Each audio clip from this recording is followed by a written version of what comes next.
اگلا لفظ دیکھیں تو وہ ہے ڈیفینس، ڈیفینس کو رکشا اور اردو میں دفاع کہتے ہیں.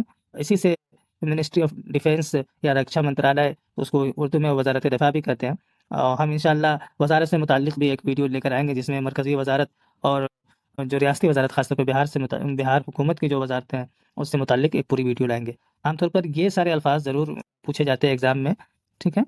تو اور خاص کر کے جو سرکاری ملازم کے لیے، مطلب سرکاری دفتر میں ترجمے کے وقت یہ سارے الفاظ اور اصطلاحات بہت کام آتے ہیں.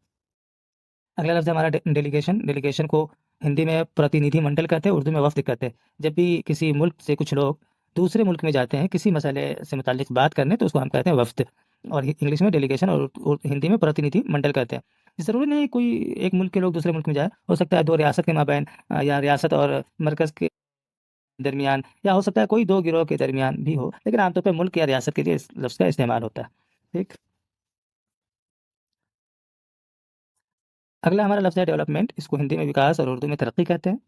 اگلا لفظ دیکھیں تو ڈپارٹمنٹ ہے، وہ بھی بہت کامن لفظ تھا ڈیولپمنٹ ہمارا. ڈپارٹمنٹ کو ہندی میں وبھاگ، اردو میں اس کے لیے دو لفظ استعمال ہوتا ہے اور دونوں ٹھیک ٹھاک استعمال ہوتا ہے، شعبہ بھی اور محکمہ بھی. لیکن آپ لوگ تھوڑا سا اگر غور کریں تو شعبہ کا جو استعمال ہوتا ہے نا، وہ تعلیمی ادارے کے لیے عام طور پر استعمال ہوتا ہے، لیکن محکمہ سرکاری ادارے کے لیے استعمال ہوتا ہے. ٹھیک ہے.